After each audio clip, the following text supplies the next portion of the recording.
Nos complace compartir esta noche aquí en Jornada Extra con Wilfredo Lozano, que ha estado muchas veces con nosotros, sociólogo de los sociólogos dominicanos que en los últimos años ha seguido muy de cerca el devenir de la sociedad dominicana. También académico, director del Centro de Investigaciones y Estudios Sociales, CIES, de la Universidad Iberoamericana. Bueno, Wilfredo ha estado dándole seguimiento al proceso político dominicano desde hace un par de décadas. Dino, ¿cuál es tu opinión sobre el resultado de la convención, si se puede llamar así, celebrada el pasado domingo por el Partido Revolucionario Dominicano, y cuáles son las implicaciones para el proceso democrático de la nación dominicana? Varias preguntas difíciles, Juan, pero vamos a ver. No, más. La convención y sus implicaciones. Sí.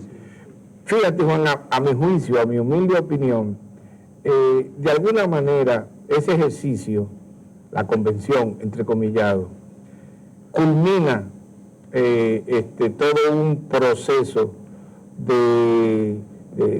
y abre otro al interno del PRD. Yo pienso que a partir de esos resultados, de ese producto que ha sido una verdadera crisis institucional abierta y una situación lastimera desde el punto de vista de la democracia dominicana, ya es irreversible. Hay una clara división en el PRD. Ese PRD ya no, el PRD formal, el que controla Miguel, evidentemente ya no hay posible vuelta atrás. Es un partido burocratizado, es un partido que tiene una lógica de mando totalmente reñida con lo que ha sido la tradición de debate, de acuerdo, de entendimiento entre los diversos grupos internos. Ya yo creo que eso es otra cosa. Pero burocratizado nada más, no militarizado. A donde voy, se puede mantenerse ya, si no es con hombres armados, a donde te voy es una organización política. Eso expresa también el punto culminante de una política faccional en el que esa élite, ese grupo burocrático se ha puesto de espalda a la sociedad, ha roto toda posibilidad de entendimiento con el gran liderazgo histórico y hoy día esa convención ya marca una ruptura con la base de masas del PRD. Yo leí un artículo esta mañana del juez Olivares, muy interesante, en el que él señala con sobrada razón que esa convención expresa, por lo menos, número uno, una flagrante violación al derecho de la gente, simple y llanamente, a votar. Dos, esa convención viola el derecho de la gente a participar en política. Y en tercer lugar, es una dolorosa expresión de métodos autoritarios como fórmula de solución de diferendos políticos. Y la muestra de todo esto es, en cierto modo, no solo dramática, sino profundamente ridícula. ¿Cómo es posible? Y creo que es el único caso en la historia política dominicana, lo que voy a narrar ahora, y quizás de América Latina. ¿Cómo es posible que en un certamen competitivo el principal contendor del candidato oficial del aparato sea precisamente impedido de votar? Si uno lee esto de una manera ingenua, diría que puede que se explique sencillamente como arbitrariedad de alguna autoridad menor, pero la declaración del principal jefe de ese partido de alguna manera justifica la medida que impidió que ese candidato fuera participara votando. En consecuencia, lo que pasó con Guido no es simplemente un hecho casual, es la expresión de una verdadera política de exclusión. Y eso realmente es lamentable y dramático, no solo por el hecho en sí mismo, sino porque evidentemente quienes fraguaron esta idea de alguna manera tienen que haber meditado sus pasos. Lo que están enviando es un mensaje de que están dispuestos a lo que fuere, de que están trillando un camino autoritario precisamente para conservar el poder en la organización. Sí, pero perdieron todo el sentido del límite, porque podían haber dejado votar a Guido Gómez Mazara y hasta 20 o 30 de los que lo acompañaban, si tú quieres. No, el sentido común, eso no iba a cambiar para nada, pero en vez de eso, ellos que desataron el sentido común, el que vea el video de Alicia Ortega, mueve a esto. El sentido común decía que una botella de agua que tirara cualquiera, que puede haber sido hasta un provocador, no tiene que haber desatado esa balacera y esa serie de actos violentos que produjeron. Eso es cierto, pero lo que yo opino es que ahí hubo un clima autoritario, allí hubo un clima cerrado de rechazo, que no me extraña que haya, digamos, resultado en soluciones de ese tipo. Bueno, ese clima no respetó ni a los periodistas y el derecho a la información. Entonces, un evento público. Ahora, esto tiene consecuencias muy duras para la democracia. Si los partidos van a proceder de esa forma, si de alguna manera ya no importa el respeto del derecho de los seguidores de los partidos, entonces la democracia dominicana sencillamente está zozobrando. Pero son partidos que están financiados por el presupuesto nacional. Sí. Y entonces uno se creo que son 18 millones de pesos mensuales que y uno se pregunta, pero no hay ya ninguna autoridad que vele, porque la Junta Central Electoral, y eso es parte de este capítulo, parece haber desertado de la tradición de que enviaba inspectores para certificar las asambleas de los partidos. El presidente de la Junta ha dicho que mientras no haya una ley de partido ellos no van a hacer. Pero antes no existía la ley de partido. Antes ni siquiera su posibilidad. La Junta a sociedad indudablemente. Pero independientemente o sea, una política de dejar pasar a lo que era el bono de cada quien. Sí. Ahora, pasamos a otra fase en la que, a mi juicio, el Tribunal Superior Electoral, pese a que ellos, alrededor de 30 sentencias, todas favorables a Miguel, se está enfrentando a una situación nueva, muy difícil, con una opinión pública que de alguna manera ha visto de manera gráfica un proceder político autoritario, de que hay hechos de violencia claramente establecidos, y de que hay violaciones flagrantes al derecho de la gente a participar, de estar en el padrón, se le ha impedido votar, etcétera. Vamos a ver lo que dice ese tribunal, porque de ser complaciente de nuevo con Miguel, la legitimación también de ese tribunal se lo va a llevar la tormenta PRD.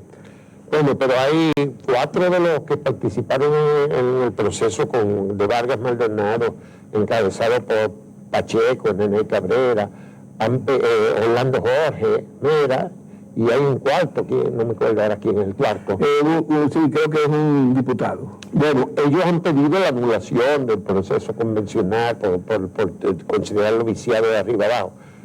Mira, Juan, yo ahí soy escéptico. Digamos, de nuevo el sentido común, que es lo que más falta en este país. El tribunal no va a llegar a eso. No va a llegar a eso. Le va a hacer tiene acciones dentro de ese tribunal, porque hay que decirlo una vez más. Es decir, Vargas tiene, uno de los titulares de ese tribunal lo puso en contacto con Leonel Fernández. Entre ellos dos son los que auspician ese tribunal. Pero el punto es que independientemente de que no estuviera, son jueces, exacto, pero que es muy cuesta arriba de si se anulara esa convención, sencillamente sería el derrumbe de Miguel Vargas.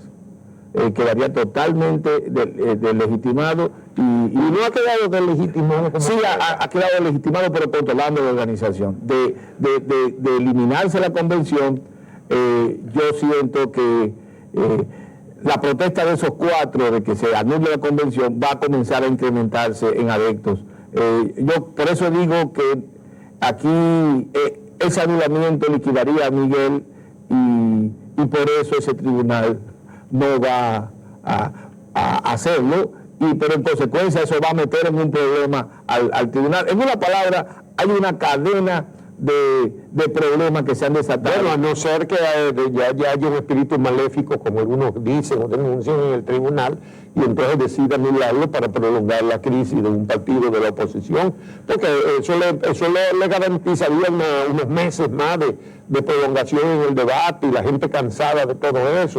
Como quiera sería un problema, como quiera sería un problema, porque se prolongaría una crisis, pero ya el sacrificado no va a ser Hipólito, porque tú dijiste, ni Luis Abinader. El sacrificado en todo caso va a ser claramente el propio Miguel. Tú dijiste al comienzo que esto ya era como sellaba la división del partido. A mí me parece que sí, ya eso sella la división.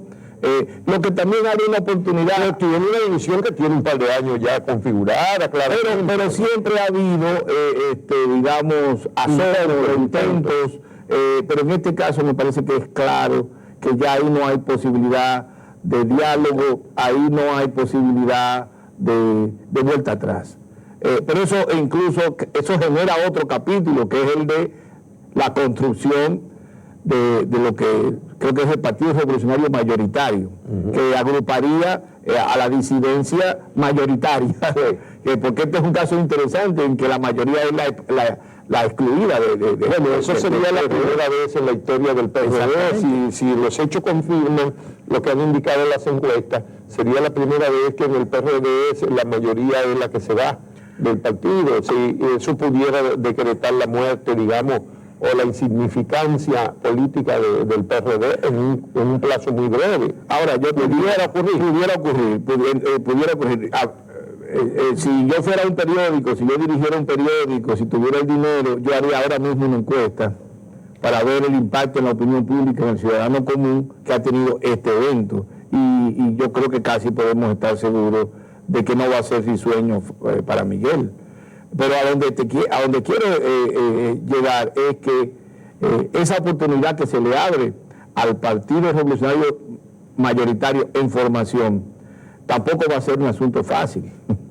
Bueno, pero vamos a hablar de eso después de una pausa para que nos veamos entonces cuáles son las coberturas del Partido Revolucionario Mayoritario y de la convergencia, del movimiento que se ha planteado de Frente Amplio para enfrentar al PLD. ¿Cómo no? El Partido Revolucionario Mayoritario juramentó el sábado su dirección en el Distrito Nacional durante una actividad realizada en el Club Los Prados. La juramentación de los nuevos directivos estuvo a cargo de Andrés Bautista, quien ostenta la presidencia de la organización. Con pena y dolor debemos reconocer que Leonel, Danilo y el presidente usurpador se han robado las siglas del partido. Durante la actividad, Milagros Ortiz Bosch presentó una relación de resoluciones que regirán la vida orgánica de la nueva organización, convencida de que los nombres plasmados en el documento estarán ahí el día de mañana. Y entonces, un poeta dominicano escribió un verso que dice: nosotros, los de entonces, ya no somos los mismos. Nosotros, los de ahora, tenemos que ser diferentes. Mientras que Luis Abinader, al hablar en el acto, planteó que el 93% de los simpatizantes y miembros del PRD tienen la intención de ingresar al nuevo partido mayoritario. Nosotros somos el presente. El Partido Revolucionario Mayoritario es la única esperanza de cambio y de oposición que tiene nuestro país.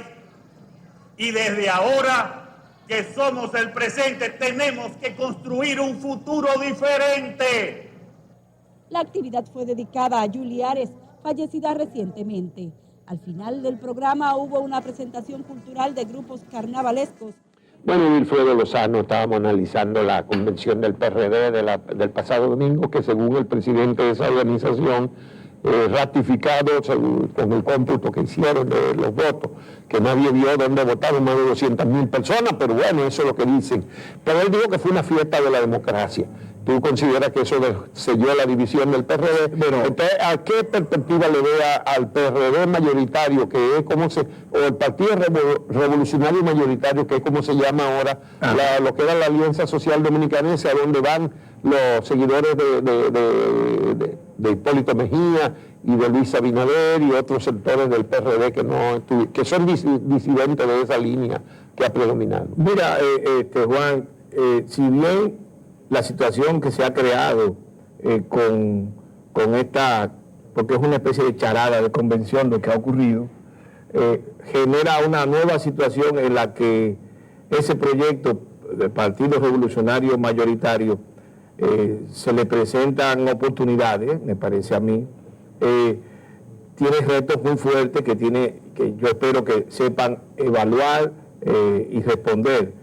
El primer reto es que no pueden repetir el escenario de confrontaciones, de lucha denodada por los cargos. Tienen que demostrarle a esta nación que se puede poner de acuerdo, que pueden de alguna manera solucionar conflictos en un marco transparente y democrático. Democrático, sobre todo. Sí. Así que no es que ahora nos repartimos, sino que vamos a apelar a algún procedimiento democrático. El primer asunto que tiene eso es un reto muy importante para el PRM. Por ejemplo, cuando se habla de candidatos, se habla de que si se ponen de acuerdo dos, o ellos dos, o es que tienen que buscar un método para que las bases tendrán que buscar un procedimiento donde ellos demuestren que de alguna forma hay una suerte de diálogo y consulta con los seguidores de esa organización en las decisiones de quienes van a representarlo en las elecciones. Eso me parece que es un asunto claro. Número dos, yo creo que tiene que resolver el problema de quién va a ser el candidato para el 16 de una manera clara, porque de un lado Hipólito tiene cualidades, pero también tiene problemas frente al electorado. Luis es una figura fresca, emergente, y no tiene todavía la fuerza de masas de Hipólito. Habrá que conciliar, habrá que buscar una solución que permita crecer a Luis y entender a Hipólito la nueva situación. En tercer lugar, hay un reto hacia la sociedad, y ese reto hacia la sociedad es la capacidad que tenga el PRM de alguna forma de demostrarle al país que puede dialogar con la gente, que puede acercársele a la gente, concertar y concertar. Y ahora el primer desafío se llama convergencia. Exactamente. El movimiento de la convergencia por un mejor país que hace rato se ha lanzado. Ese es el primer, yo diría, reto en ese camino de reencuentro con la sociedad. Y yo repetiría que lo mismo que tiene que demostrar ese partido hacia adentro desde el punto de vista de un ejercicio democrático, tendrá que demostrarlo en la convergencia.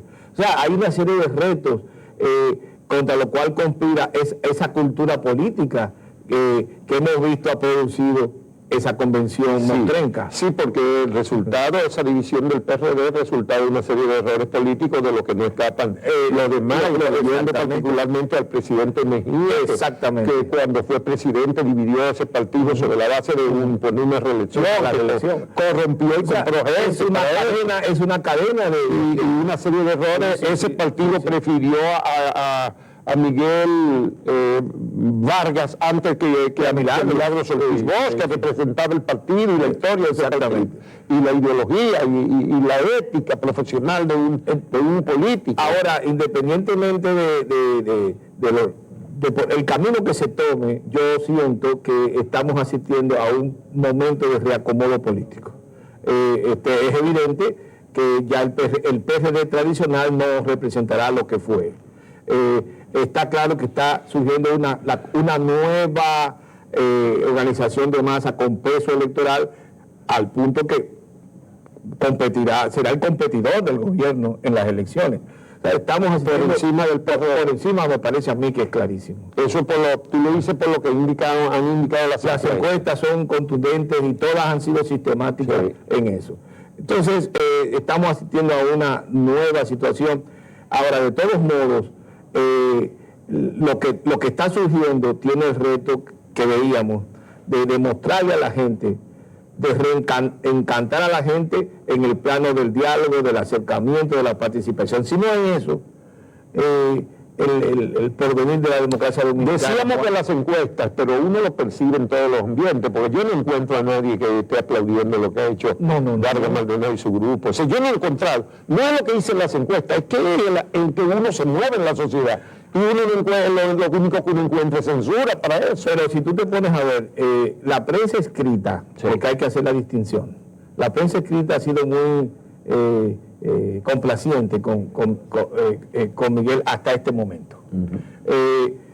Esa misma prensa escrita, pese a que ha dicho Miguel ganó con 87%, sin cuestionar dónde votaron la gente. Pero esa una pregunta que uno se hace, yo vi informaciones de reporteros de Telantilla comprobaron que no se votó en San Cristóbal, en Baní, ni en Asua, ni en Yaguate. se votó parcialmente en Jaina, más o menos. No se votó en el principal municipio del país, Santo Domingo Este. No se votó en La Vega. En San Francisco de Macorís, uno solo de los dos centros. Y hay municipios enteros donde no se votó. Y uno dice, ¿y dónde fue que se votó? Eso es. Ahora, a donde te quiero... en el Distrito Nacional, ese centro del local nacional del partido, uno no sabe cuántos votaron ahí. Y era un cementerio. ¿Cuántos votaron? Pero a donde quiero... hay un problema aquí muy importante, Juan, que no se ha discutido en la prensa. Es el hecho de que el inventor de las primarias en este país se llama José Francisco Peña Gómez. Peña inventó el mecanismo como una manera de ayudar a dirimir conflictos internos entre los grupos dirigentes. Eso es lo que decidan las masas. Entonces, yendo a la gente, a la masa, al ciudadano común, y consultándolo. Me parece que esa es la esencia de la idea de la primaria. Ahora, eso implica una idea según la cual el que participe en la primaria no forzosamente tiene que ser una persona inscrita formalmente en el partido. Lo que los padrones de los partidos un poco intentan demostrar es que esa gente no está cercana a otra organización, pero no forzosamente participar en la primaria demanda la militancia, la inscripción en el partido. Ese es un punto importante.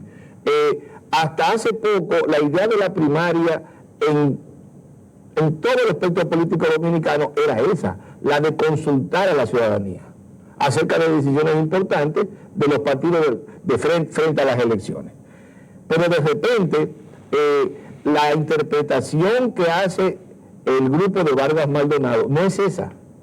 La interpretación que hace Vargas Maldonado es la de construir un padrón restringido, de forma tal que quien quede en ese padrón no es tanto el ciudadano que simpatiza pero no está inscrito, sino el militante propiamente tal. Yo creo que uno de los problemas que representó para cerrar mi razonamiento, y eso implica un darle la espalda a las bases de los partidos, un romper el diálogo con la gente que precisamente son sus seguidores. Ese es un punto grave. Y rompió también con los medios informativos. Tuvo que echar un poco para atrás porque se encontró que hasta sus propios defensores estaban cuestionando exactamente qué tipo de organización política era donde se reprimía de esa manera hasta la información. Ya no solamente la disensión interna, sino hasta los periodistas. Sí. Bueno, el problema es muy complejo porque uno se pregunta cómo va a escoger en un plazo, digamos, razonable. Primero, ¿cuánto van a terminar constituyendo la convergencia y cómo van a escoger un candidato presidencial? Eso es un problema difícil, pero yo hablaba de un voto universal, porque tú estás insinuando ahora que no tenían que ser miembros de un partido para votar. La idea de la primaria a mí me parece que debe ser de alguna forma tener una cierta vocación de universalidad en la ciudadanía, siempre y cuando se trate de aquel segmento de ciudadanía que ha expresado de alguna manera